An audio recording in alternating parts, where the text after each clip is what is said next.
It's been a long day without you, my friend, and I'll tell you all about it when I see you again.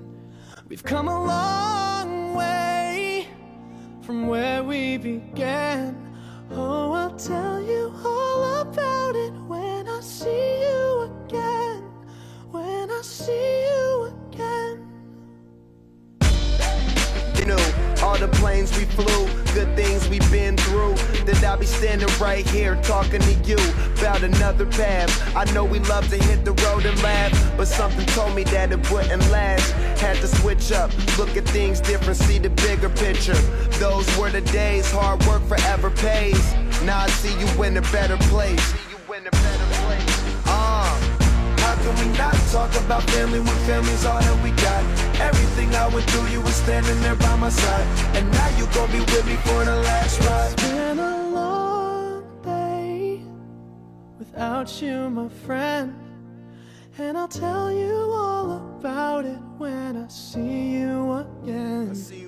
We've come a long way, from where we began. You know we started. Oh, I'll tell you all about it when I see you again. Tell you. When I see you again.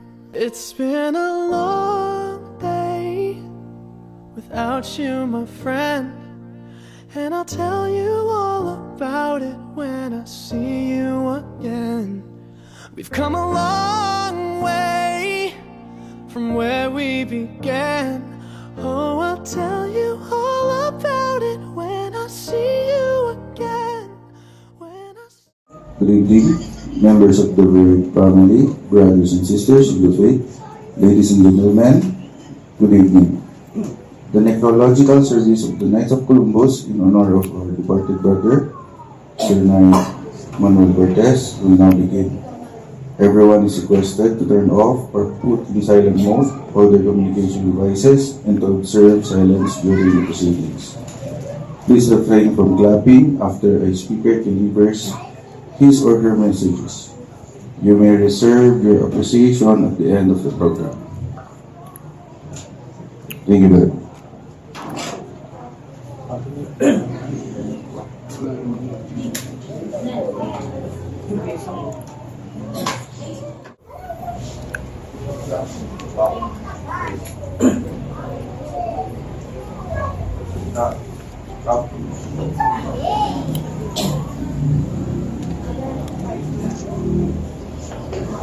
Good evening. Tonight we commemorate a very beautiful tradition of our order, the Knights of Columbus. The conduct of a necrological service to pay a fitting tribute to a departed brother in consoling to the bereaved members of our brothers' families. We also impart a comforting thought to our members that no matter what our status in life, we shall be entitled to the same remembrances from our fraternal brothers when our times come.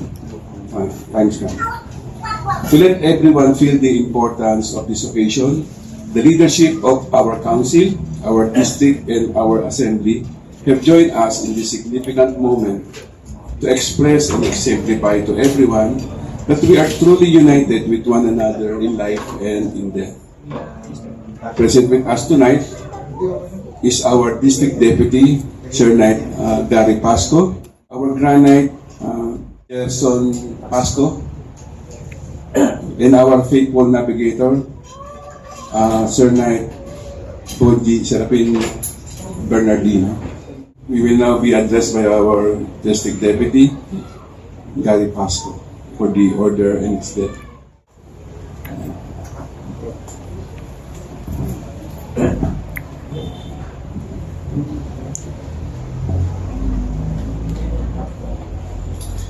To the beloved widow and children of Sir Knight Manuel Leleng Cortez, our officers and members of the Order of the Knights of Columbus, headed by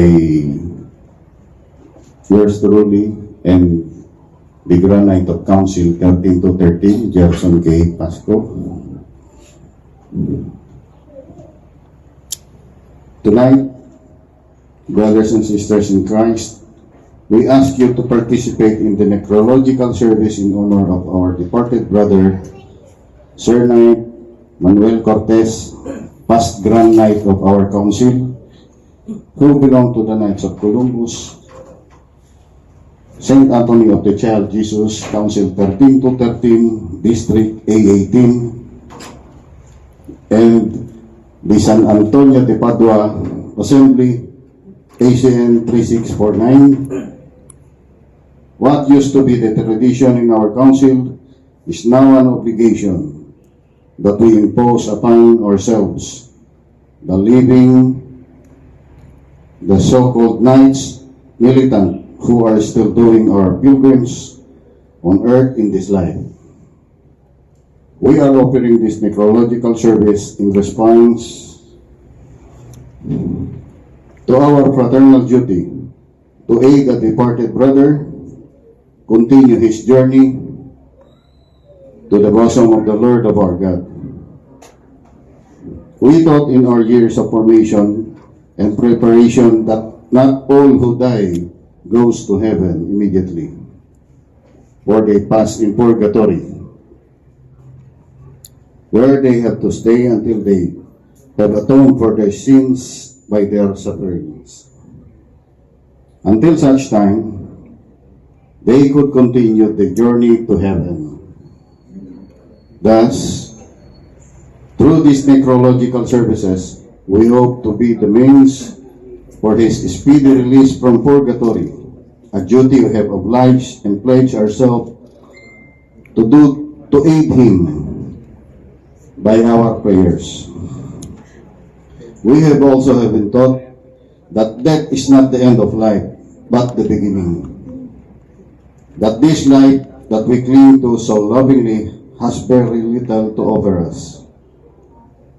Hardships, sickness, worry, a constant struggle against temptations. These we encounter in our daily life. But death offers us a release from this hardship. Indeed, it does more than that. It offers us a release from this hardship, door to a new life, where joy and happiness is the reward to everyone attaining salvation.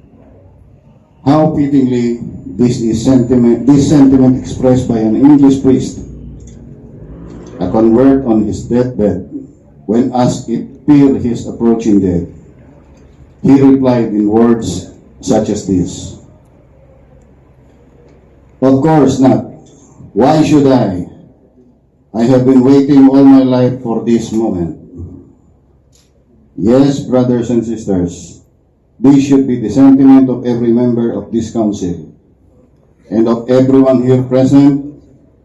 There should be no uncertainty in our minds concerning the salvation of our souls. We are the ones who determine our destiny. If we follow the commandment of God, as taught by the church and advocated by our order, if we but make the two great commandments, the Lord, the love of God, and the love of neighbor, a vital activating force in our daily life, then we have every reason to believe that one day we shall join our brothers who have gone before us in the kingdom of heaven. Just as the universal church is part of the communion of saints, we too as an order, or as part of that great order, can have our own communion of saints, where the knights militant of our council, district, and assembly can pray for our departed brothers in purgatory, whose passing we mourn, that God in His loving kindness and mercy will forgive them for their trespasses and bring them to heaven.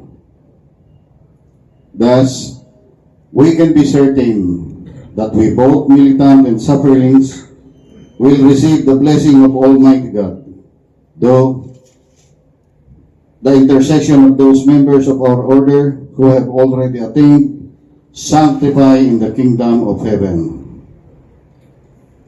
Thus we, members of our order, are called upon to remember our dead, not only on this occasion of this necrological service, or to confine our prayers during the month of November alone, but to offer prayer to them as long as we can.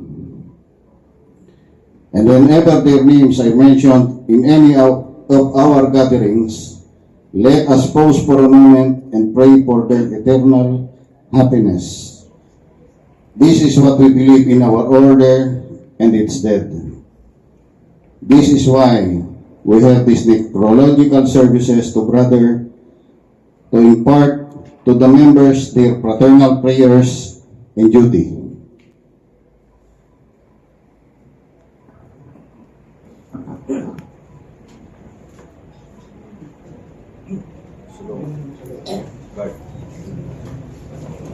Sa kanan. Oh. Mahal. Ulit.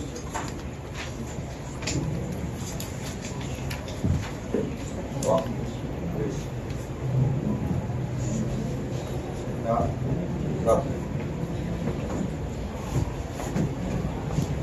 Dadako naman tayo sa munting pananalita o eulogy ng mga nagmamahal kay Pastor Nanay Manuel Leleng Cortez. Unahin natin si Hector Trinidad. Andiyan ba si Hector?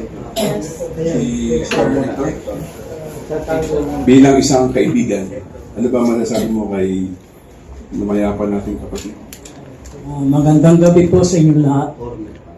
Si Brother Paring Leleng, matagal ko nang nakasama niya sa Night of Columbus at saka Day Minister. Nung siya nag-Grand Night, 2 term ang inano niya.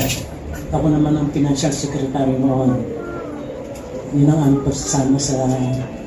At itong Day Minister, tuwing Martes, nagsiserve kami kay San Antonio de Padua, Novena. Tuwing Martes yun. Natigil lang itong pandemya. At minsan, nung siya last year, na siya nagsimba, sabi ko, medyo slender ka ata. Yung pala, may nararamdaman siya. At nitong nakaraang araw, nag-message sa akin yung kanyang anak. Nasubuan ko daw siya ng hostya. Sinubuan ko naman. Dahil tinanong ko muna si Father, yung guest priest namin sa San Antonio de Padua, kung pwedeng subuan kahit na hindi nag-communion yun. Sabi, pwede yan dahil hindi kailangan yan. So, nung linggong November 10, binuntahan namin yan. Kasama si Brother John Villar. At nabigla nga kami na sa kami medyo hindi na masyadong galaw. At nasabihan namin siya. Ngayon, nung Lunes, 11, sinabi ko sa kanyang kay Kumaring Leleng na kung pwedeng isig ko ni Father Alan, yung Paris Priest ng parokya ng San Antonio de Padua. Sabi niya, sige. Nagpunta naman kami ng Webes. At nung linggo at susubuan ko, sabi ng kanyang anak na nag-message sa akin na wag na daw at nasa ospital. So, hindi ko na nasubuan. Nitong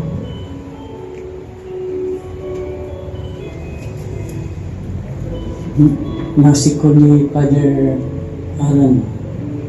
So, nitong bandang Miyerkules, tumawag sa akin ang kanyang nag-message sa kanyang anak na nawala daw si Paring Leleng. Sabi ko, pinuha na daw siya. So, itong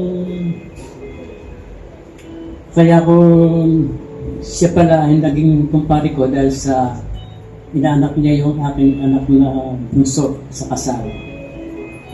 Yun lang. At ang masasabi ko sa kanya ay mabuti siyang asawa, ama sa kanyang mga anak. Parang nilalay, kasama mo na si Lord at wala ka nang nararamdaman sakit. Nakikirami kami sa kanyang pamilya. Maraming salamat. Thank you po. Si Brother Jun Gia, Past Granite. Ano ba masasabi mo tungkol kay Brother Leleng bilang isang Knights of Columbus member?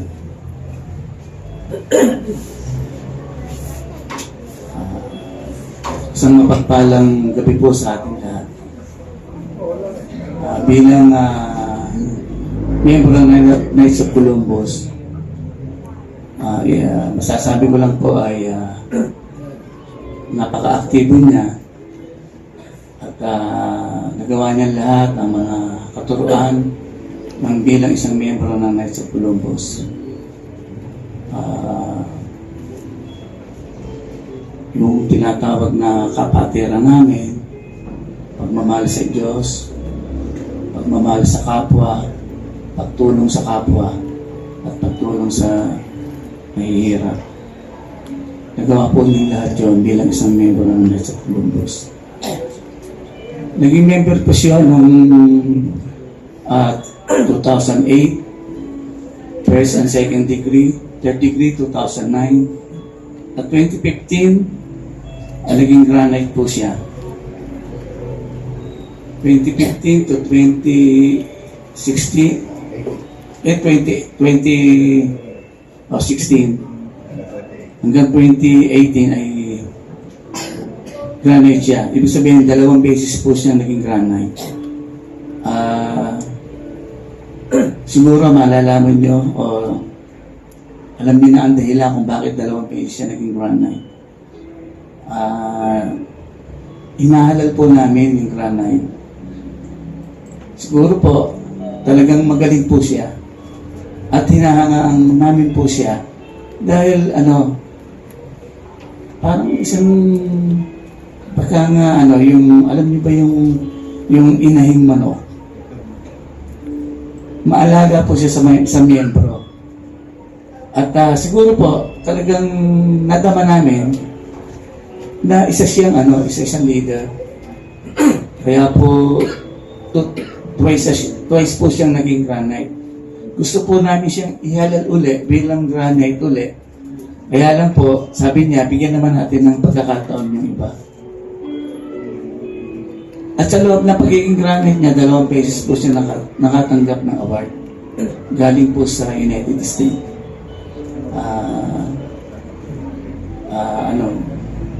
Star Award po ang tawag doon. Ibig sabihin po nyon, nagawa po niya lahat yung dapat gawin ng isang granite. So, ang granite po kasi, katulad po sa amin, 130 member po kami na hinahawakan niya. Ganun po siya kagaling. At lahat po yun ay respeto ang turing sa kanya, hindi bilang takot o ano paman, respeto at saka sinusunod. Dahil nakita po niya yung katangian. Nakita po namin ang katangian niya. At bilang 4th degree po naman, nakikita niya sa picture, napaka ganda na kanya na sabi niya, matikas. Ayan. Sa 4th degree po ay napabilang siya. At naging commander po siya. Commander po, nakita niyo po yung nakakulay purple na yun. Matagal po siyang naging commander namin dahil nga naging core commander si Sir Roosevelt noong araw. So, nagamit po niya lahat yung kanyang kaalaman, kakayahan doon. Kaya, napakagaling, napaka-snappy po. Makikita niyo yung medyo maliit lang po itong ating Pero kung hindi po, yung mga tinuro niya, magagawa po namin. Ayan po.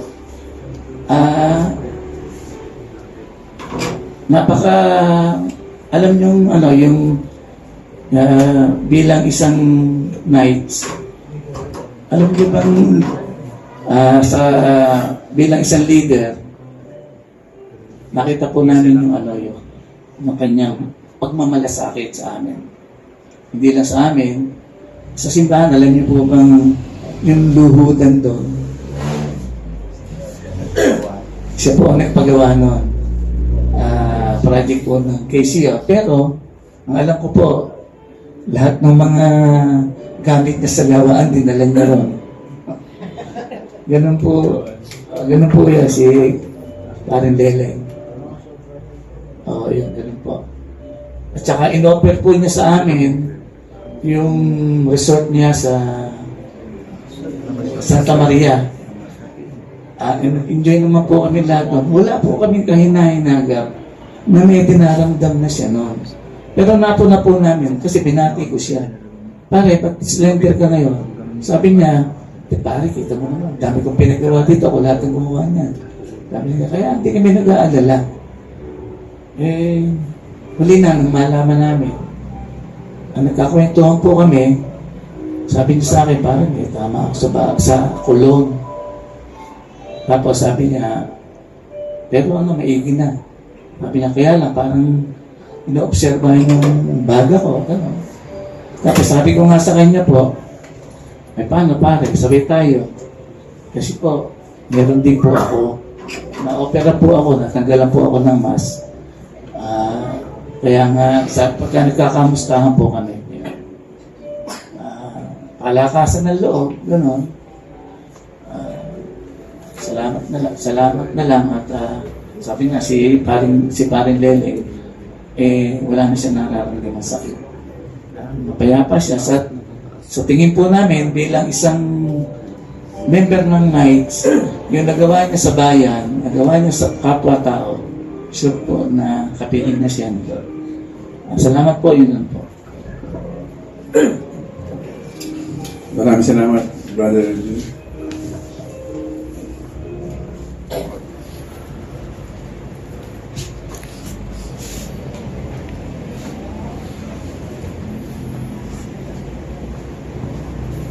Dadako naman tayo sa pananalita ng kanyang lahat. Inahin natin yung panganay sa Alvin. Orasan natin.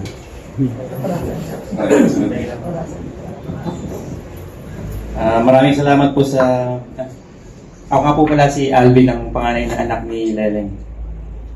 Unang-una po, good evening po. Maraming salamat po sa mga nagpunta sa lamay ng aming daddy. Sa mga kamag-anak po, sa mga kaibigan, sa lay ministers, Knights of Columbus, I'm sure sobrang saya ni daddy ngayon na proud siya ngayon sa ganitong okasyon na sama-sama yung mga pamilya sa magkakaibigan. Si daddy po yung nagturo sa aming magkakapatid na magdasal at hindi po ito naging inspiration kung maging sakrista nung ako po 11 years old pa lang. Si daddy po yung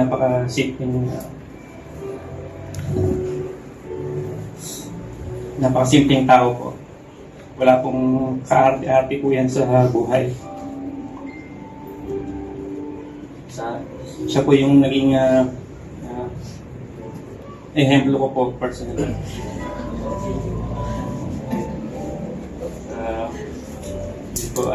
Maraming salamat po sa lahat.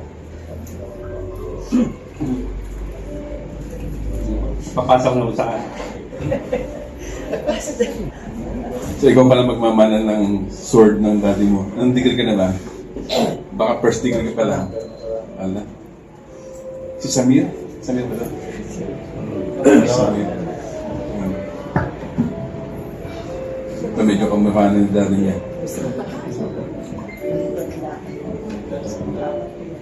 Diligent po sa nila. Yun nga po, sabi nga nila, kumalang ng daddy ko. Nung bata pa ako, naalala ko, sumali ako sa may ano para sa Cruzan. Tawag ng lahat sa akin, Little Leleng. Hindi ako pumapayag kasi hindi naman ako kasing ng tatay ko. Oo, si Dapo. Pero ngayon, tanggap ko na po na ano, ako yung pampanya. Napaka dad ko, napaka maalaga po siya sa aming magkakapatid na kahit anong gimmick po yung puntahan ko, kasi mabarkada po ako eh. Kahit anong gimmick yung puntahan ko, susunduin po ako niyan. O kaya kung hindi ako susunduin, hihintay po ako makauwi. Hindi siya papayag na hindi ako safe.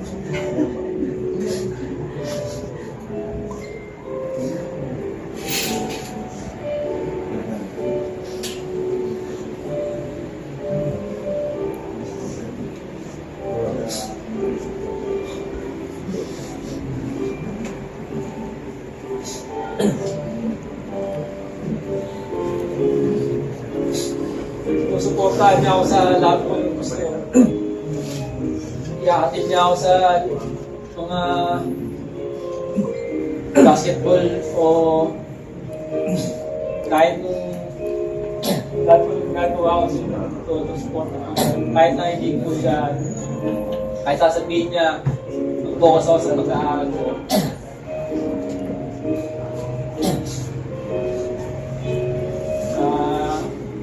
Hindi ko lang po, nararamdaman ko po na hindi ko na po kailangan sabihin kung gaano kagaling na ang may hunter ko.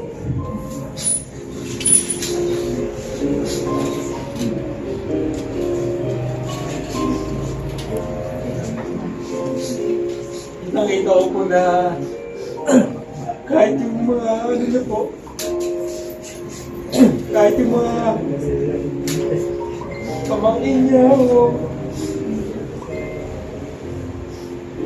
nalagaan niya po.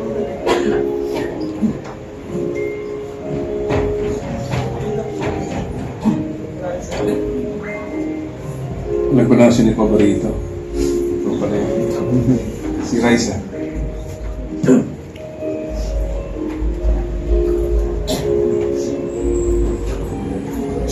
Magandang gabi po. Ako po yung pangalan. Sabi po nanay ko, kasi ako po yung iyakin.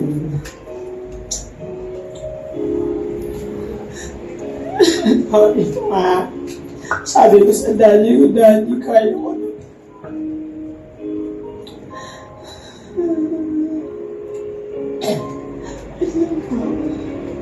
Ako po yung pangalawang anak. Lagi po ako lagi po ako nakakaling sa nanay ko. Anong bata po? Lagi ako nakasabit. Pagka po may inuman, uupo na po ako doon sa kantungan niya. Para po alam ng mga kaibigan yung uwian na. Napakalabing po ng dati.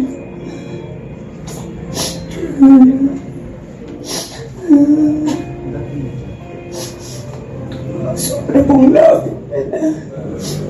Hindi po lumalagpas ko. Yung pagpapak po niya sa amin, yung nahalikan niya kami with matching kiss-kiss ng bigote. Mamiss ko po yan. Sobrang swerte ko po kasi sa aming magkakapatid, yung mga anak ko po nalagaan ng dati. Hanggang sa dulo, iniisip niya sino susundo. Susunduin yung mga anak ko sa school. Yun daw ang role niya. Tapos yung anak kong panganay, nahiga. Tanghali ako nagigising. Siya po, sobrang sipag ng nanay para dalhin si Basti sa araw-araw. My dad is so loving and caring to all of us, even to his nephews and nieces. Napakabuti din pong kaibigan ng daddy.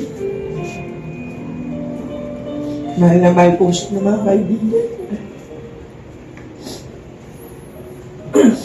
Isa pa pong turo ng daddy ko. Napahalagahan namin yung family. Inisip mo nga po ng bata po ako. Iisip ko. Si daddy, pag kami mga gathering, may mga event sa family, may namatay kahit malayo, pupuntahan niya. Pupuntahan niya, kinalanin niya yung family. At ipapakilala niya kami. Kasi napaka-important sa kanya na kilala namin yung pinanggalingan namin. Sabi ko nga po sa isa namin Tito, paano ko po sasabihin na wala na daddy ko doon sa mga kamag-anak namin kasi po siya po yung tagapagbalita.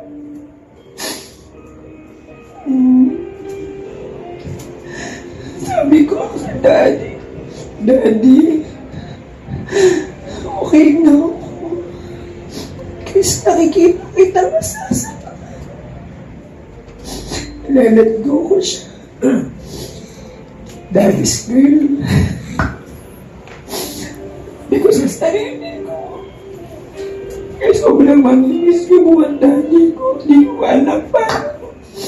Sabi niya po ni Father, pray for him and pray to him. I pray to him to help me cope, to help me accept. Because I know he is now with God and he feels no pain. Step by step po, we'll try my best. Kasi sa tinuruan din kami ng daddy maging strong.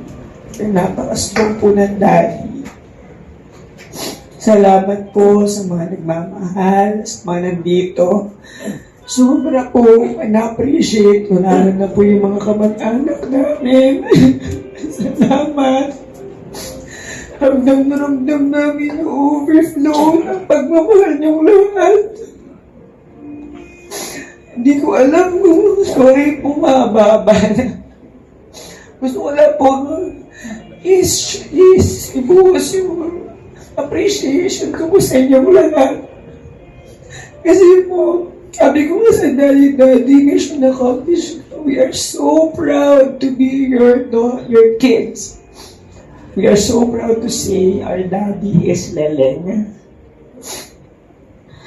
Thank you po sa pagmamahal. Maraming salamat po sa mga nights, sa mga linis, sa mga membro po ng ating simbahan. Maraming pong salamat. Thank you po. Daddy's girl. Nalala ko yung anak kong babae. Si Roslyn, di ba?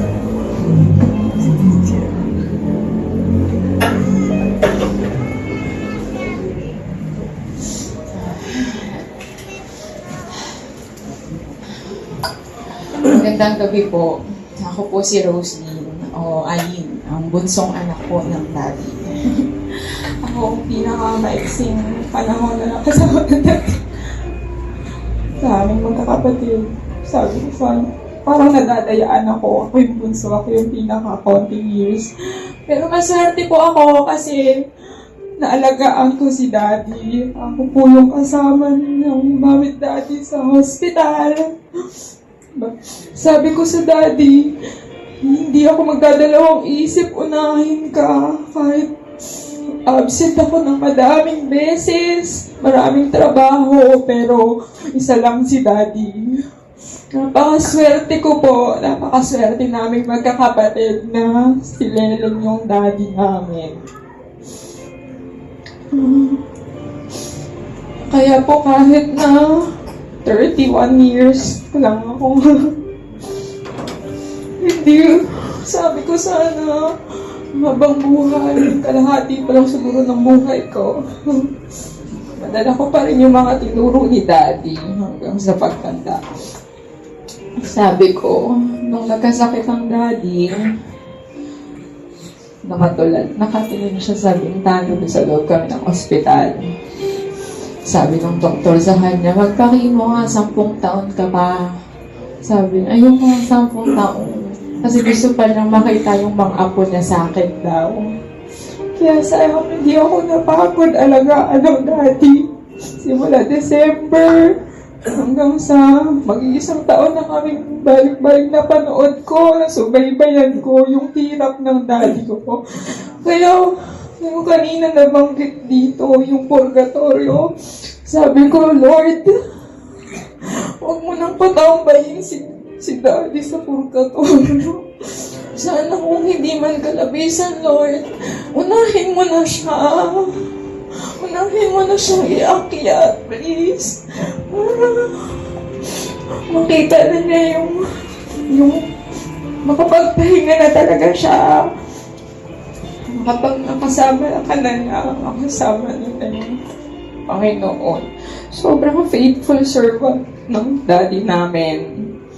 Talagang araw-araw po kami nagdadasal, nagro-rosaryo hanggang sa mamatay po siya. Tinapos niya po yung rosaryo, tapos puminga na siya ng last niya. Kaya, nasubaybayan namin pong magkapatid yon. Sobrang gandang pangyayari, pero sobrang sakit. Sobrang sakit na baka hindi ko na malimutan sa buong buhay ko yung...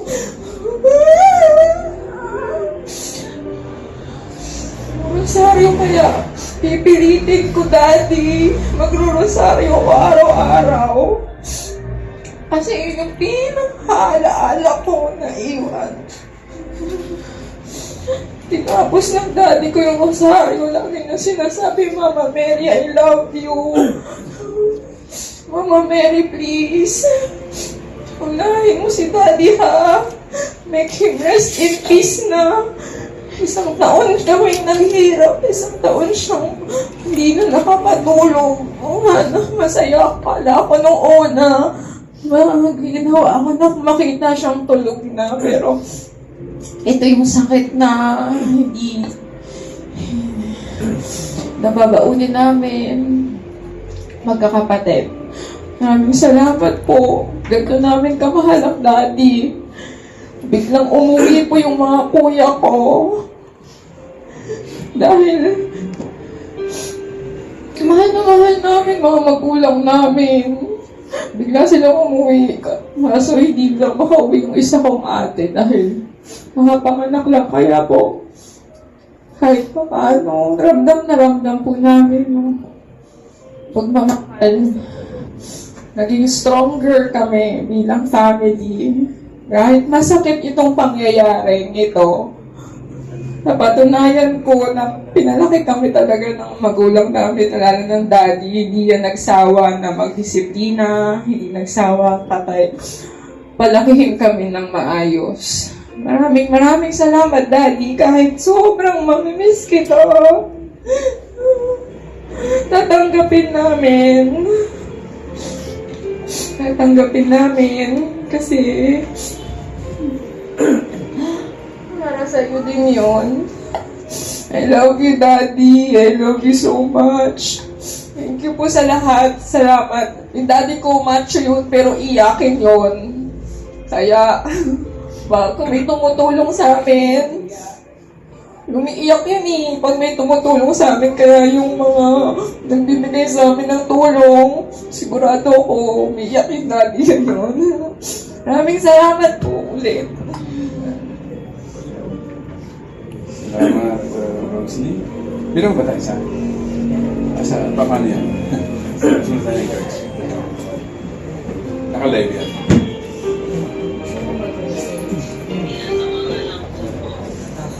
Ito po si Arya. Ikaw tamayo. Tayo. Ito na nagsasalita ka. Ay, sorry. Oo. Parin po nagtithank you sa lahat ng kumanta na nakiramay. Wala po ako siya. Hindi ko ako makawin. Sabi na po na yung bahay. Ang sakit mo. Napanood ko lahat. Pati yung last tweet ng daddy ko sa online. Nakita ko na nagpe-play sa mind namin. Actually, pinag-usapan namin mag-over na nagpe-play sa mind namin over and over. Ang sakit pala. Pero tama yung sinabi ng ate ko na at least nga ganun, nakasama namin siya. Hindi siya mag-isa. Kasi nakakatakot pala. Napakasakit pala. Lalo na kung gugustuhin mo mag-isa. Kasi daddy namin, no? Sobrang ano niya talaga sa pamilya. Mahal na mahal niya ang pamilya niya. Mahal na mahal niya kami, ramdam na ramdam namin. Kahit ako po kasi, ako yung dating bunso, tapos nagkaroon na siya, nagkaroon na, kaya medyo maldita ako. Medyo spoiled daw sabi. Nagsiselos pa ako. Nagselosa din ako. Nagselos ako kay Aida kasi siya yung naging last na bunso. Kasi sobrang caring ng daddy ko. Nakakaselos talaga.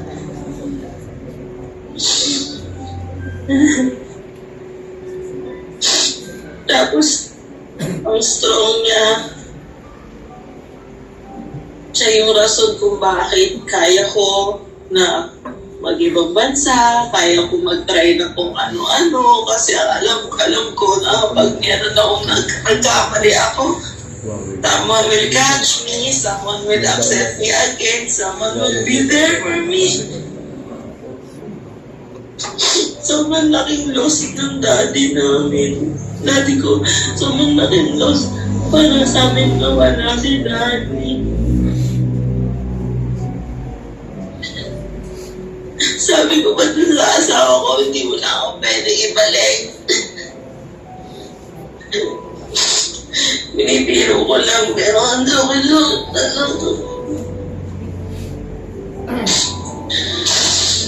mahal na mahal pa din niya lahat ng mga pamangkin niya. Ate Sarah, Ate Ate Cheche, Ate Mek, at kayo mahal ng dati. Naalala ko nung namanghigan si Kuya Iman kay Ate Sarah. Masaya siya na nandun siya.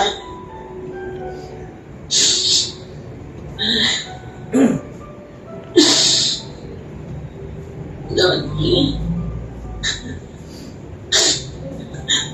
Thank you dahil mahal mo yung anak ko. Tapos, alam ko nung nanganak ako sa last month, alam ko hinintay mo talaga na malaman na safe ako sa kay baby. Kasi, nasabi mo sa akin lagi, mag-iingat ka ha, yung baby, yung anak mo ha.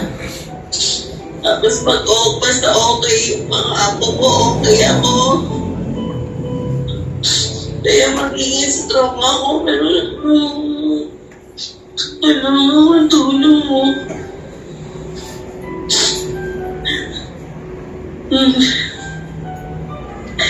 Nagtatry ko talaga i-accept. We will try kami lahat. I-accept to para makapunta doon agad sa heaven. Yung anak ko, Love na love ka. Tinatanong niya kung makikita ka niya doon sa heaven. Sabi ko, yes naman, kailangan magpakabait ka kasi siguro mabait mapupunta siya sa heaven, kaya kailangan magmabait tayo.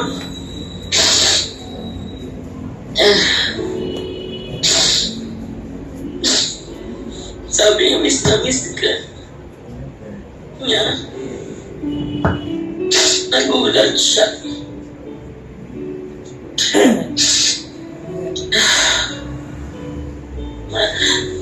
Thank you. Salamat po sa lahat. Yan lang po. Thank you, Arian. Mahirap sa lahat mo din ang malayo siya. No? Ito rin, nakasama din yung dati niya. Tagal na namin nag-necro. Totoo lang. Ilan na yung na-necro natin ng mga namatay nun. Ngayon ko lang nakakita na lahat ng anak gusto magsalita. Kasi yung karamihan, nagtuturoan ko eh. Kasi talagang mahal na mahal sa mga anak. Magaling na tatay siya. Si Kuya Lali. Anak.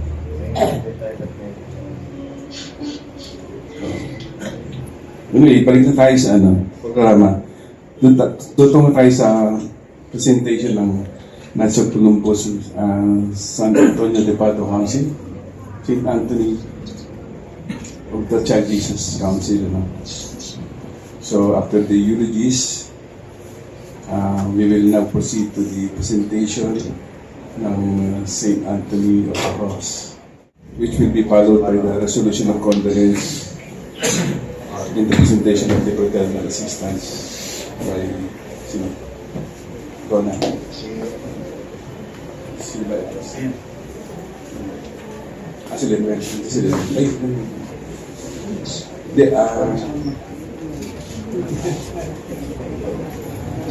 Good evening to everyone.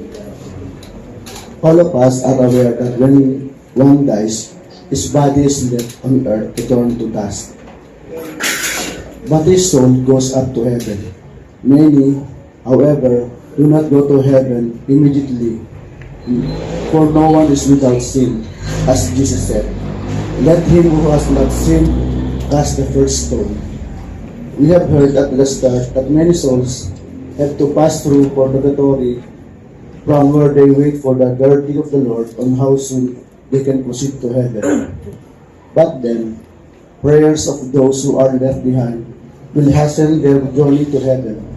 The prayers during the Mass, the 9 days prayers for the dead, repeated after the 40th day, will be of great help. For this season, our brothers in the Order of the Knights of Columbus are offering a perpetual Mass certificate to hasten the journey of the soul of our departed brother to heaven. The resolution of condolence. I'd like to call our Granite, Gerson, kay Pastor. Pasa mo lang.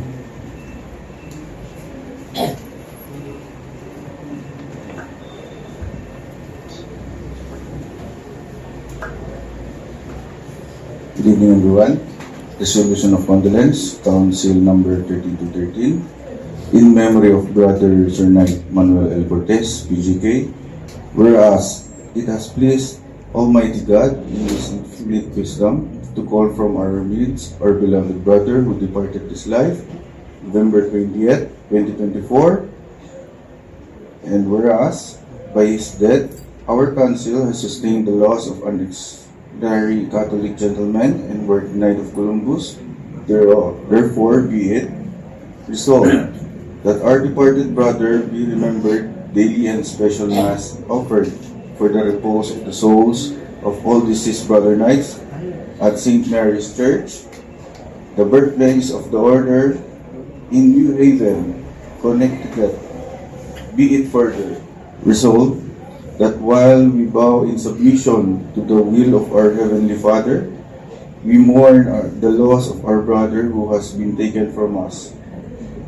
And be it further resolved that this testimonial of condolence, duly signed and sealed, be offered to the family of our departed brother knights as an expression of our heartfelt sympathy.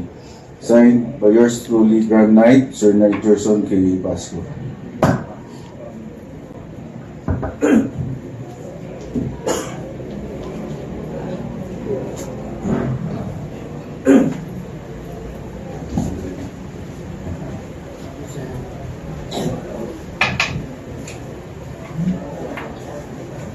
Si FS natin, si Gamel,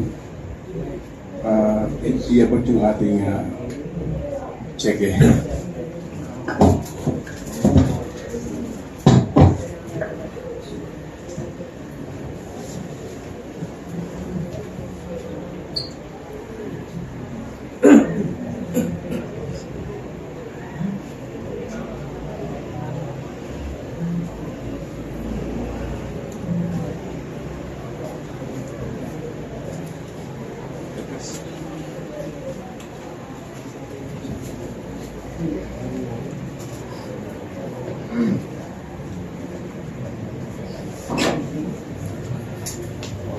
Dadako naman tayo sa presentation ng ating district.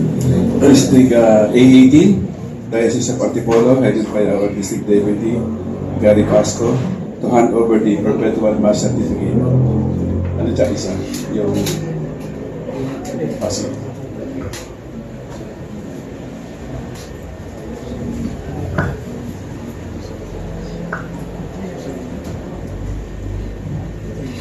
Good evening to everyone. Knight of Columbus, resolution of condolence, district number 818. In memory of Brother Manuel L. Cortez, past Grand Knight, whereas it has pleased Almighty God in His infinite wisdom to call for our beats, our beloved brother, who departed in this life, November 20th, 2024, year of our Lord. And whereas by his death, our district has sustained the loss of an exemplary Catholic gentleman and the worthy Knight of Columbus. Therefore be it resolved that our departed brother be remembered daily in a special Mass offered for the repose of the soul of all deceased brothers, Brother Knights at St. Mary's Church, the birthplace of the Order, in New Haven, Connecticut.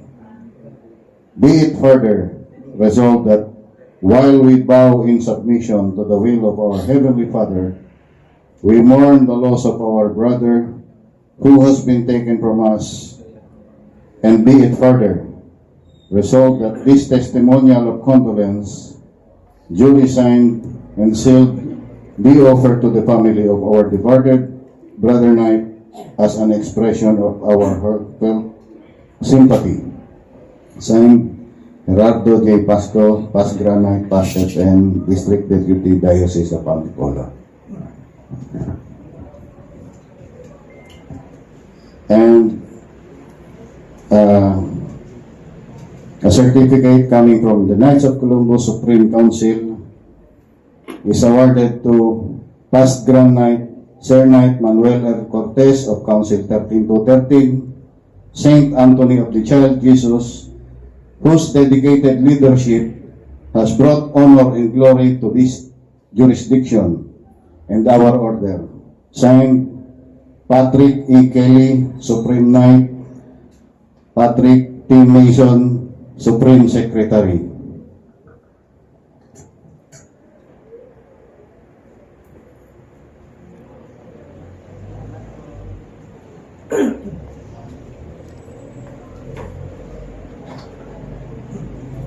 Para naman sa ating, si Brother Lenny kasi is a 4th degree knight, is a past commander, hindi siya naging FL. So, dadako tayo sa presentation of the Assembly, San Antonio de Padua Assembly, ACN 3649. So, pagbibigay naman ng tatlong bibigay natin sa kanya, sa pamilya, yung chalice, yung sword, at saka yung Philippine flag. Unahin natin yung chalice. I would like to call our faithful navigator, Brother Bodhi Berlino. Konsehal.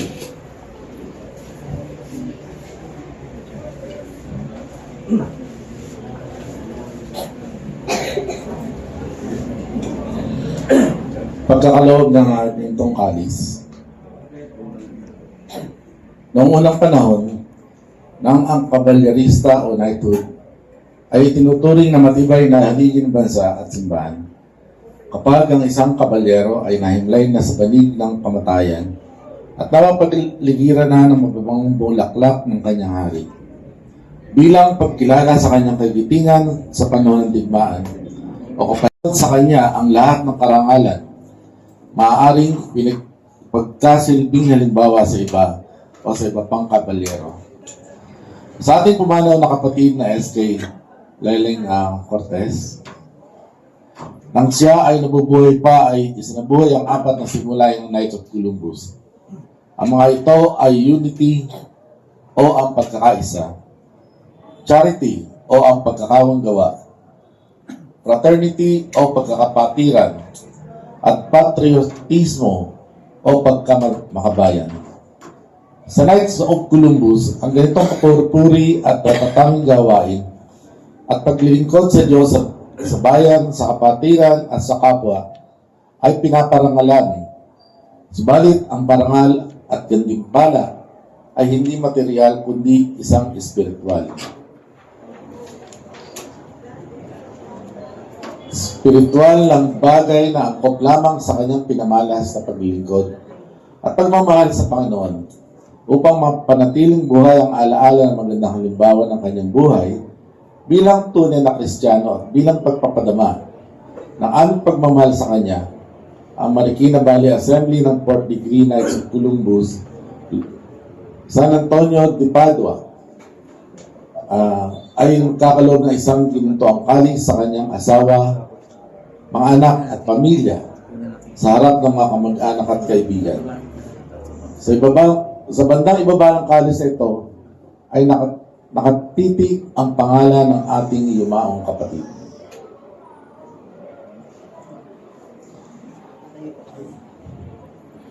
Upang ang layunin ng pag-aalay nito ay maisakatuparan, hinihiling namin sa pamilya ng ating yumaong kapatid na makaingatan ang kalis na ito sa kanilang bahay.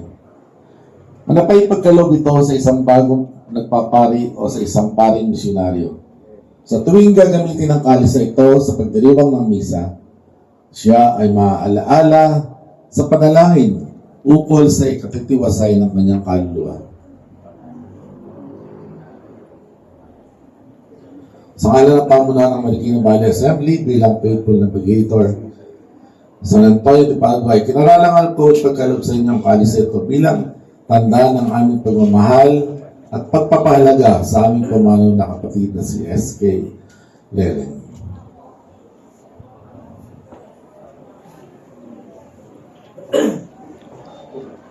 Batitin niyo ang sinabi ng ating Panginoong Jesus, ang isang butil ng trigo hanggat di mabaon sa lupa at mamatay. Ito ay manatiling nag-iisa. Subalit kung ito ay mamatay, ang ani ay masagana. Ang isang butil ay magiging 100 o mahigit pa. Ang kamatayan ng ating kapatid na SK Leleng ay makabuluhan. Ang kanyang ipinulang mabuting gawain bilang isang tunay na Kristiyano ay tutubo, yayabong at mamumunga ng masagana.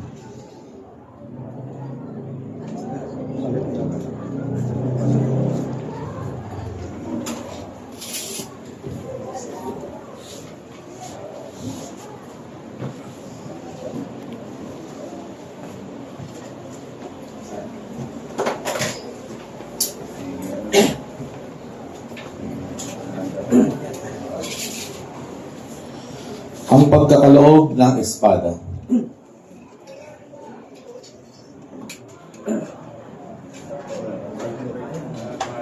Nanya po ang ating pangaling anak na sa ating harapan upang sa kanya ibigay po ang espada.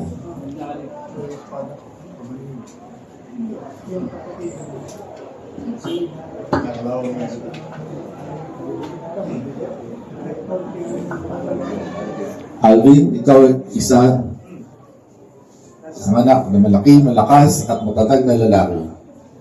Sa iyong mga balikat, nakasalalay ang pangangalaga sa iyong ina at mga kapatid. Pagpatuloy mo, pagpapakita at pagsasagawa ng mabuting halimbawa na siya mahangarin ng iyong ama sa buong buhay niya sa iyong lahat. Alvin, bilang kasabi ng ika-4 na antas ng Caballero de Colon, ang iyong ama ay pinaparangalan at binibigyan ng isang espada ng aming orden. Ito ngayon ay inililipat ko sa iyo. Panatilihin mo itong makinang at walang bahid dungis, pagkat ito ang tanda ng buhay, pagkakaloob ng bandila. Ang iyong ama, bilang kasabi ng ika-4 na antas ng Caballero de Colon, at bilang mamamayan ng ating bansa ay nangakong sundin at sumunod sa saligang batas ng Pilipinas upang maliwanagan ang kanyang sarili sa kanyang katungkulan bilang mamamayan. Nagampanan ng buo ang kanyang pagpapahalaga sa ating bansa, anuman ang mga balakid sa sarili niyang pagkatao. Nanunumpang pahalaga ng balota at ipatutupad ang paggalang sa kaayusan ng batas. Kanyang ginagampanan ng mga pangako sa pagganap ng kanyang masugid at tapat na pananampalataya at tinutupad niya ang kanyang katungkulan sa paglilingkod sa kanyang bayan ng walang pag-iimbot at buong katapatan. At nagbibigay halaga sa ating inang simbahan at sa bilang pagulad ng ating minamahal na bansa para sa kagitingan at halaga ng Panginoong Diyos. Sa pamamagitan ng bandilang ito ay inihahabilin ko sa iyo, katulad ng nais ng iyong ama, bilang kanyang pangako na ito ay isabuhay ng inyong pamilya sa kanyang alaala. Tinatawagan po si Roslyn upang tanggapin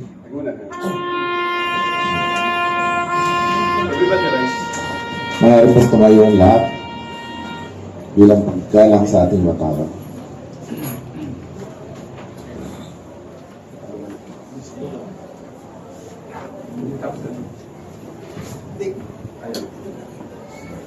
Tayo ba?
That this testimonial of condolence be offered to the family of departed brother knights as an expression of our heartfelt sympathy. Signed, yours.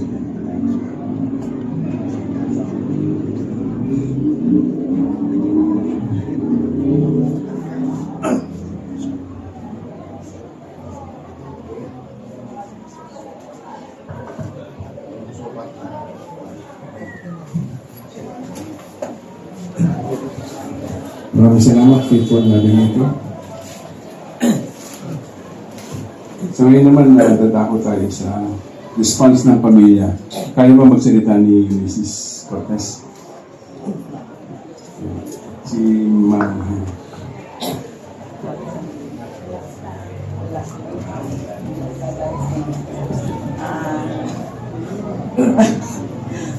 good po sa inyo lahat. At maraming po salamat sa lahat. Maraming po salamat sa lahat ng mga lay minister at saka nais ko yung gusto na sa amin yung karamo. Maraming po salamat. Dito, bilis na.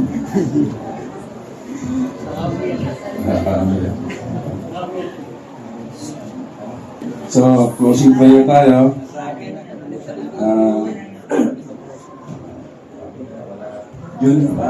Sir Nat Jun, PGK Jun, Carlos, for the closing remarks. Closing prayer po. Lord, into your hands we commend the spirit of our brother, Sir Knight Manuel Cortez. In your hands we commit the forgiveness of all his sins. Bring him to the kingdom of heaven, where love and happiness reign. Lord, we pray that you take care of those who he left behind. Give them the strength to face the loss of a dear father. Help them find encouragement in life with your love. We pray that this way the kingdom of God will be sown with flowers without thorns, that he will be with you in heaven. The legacy he left to us, his love of country and neighbor, his dedication to the four principles of the Knights of Columbus, his life as a true servant and apostle of the Lord, will remain as an inspiration to all of us whom he left behind. Lord, accepts the soul of our departed brother, Sir Knight Manuel Cortez. Shower him with your love. Guide him to the path of heaven, where there are no sorrows, only happiness, where there is no pain, only contentment. We ask this in your Son's name, that lives and reigns with you and the Holy Spirit, one God, forever and ever. Amen.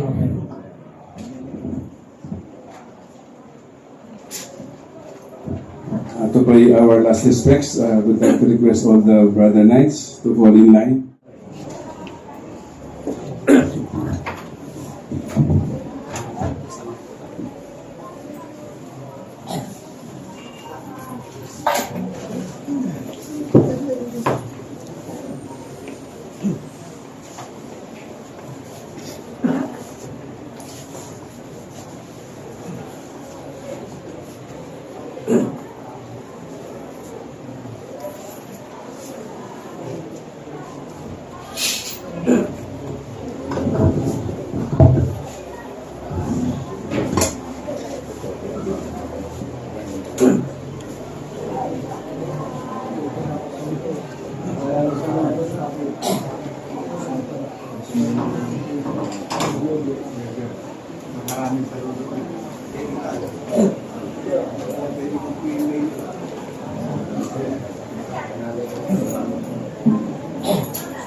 It's been a long day without you, my friend, and I'll tell you all about it when I see you again. We've come a long way from where we began. Oh, I'll tell you all about it when I see you again. When I see you again. All the planes we flew, good things we've been through. That I'll be standing right here talking to you about another path. I know we love to hit the road and laugh, but something told me that it wouldn't last. Had to switch up, look at things different, see the bigger picture. Those were the days, hard work forever pays. Now I see you in a better place. How can we not talk about family when family's all that we got? Everything I went through, you were standing there by my side, and now you gon' be with me for the last ride. It's been a long day without you, my friend, and I'll tell you all about it when I see you again. We've come a long way from where we began. Oh, I'll tell you all about it when I see you again. When I see you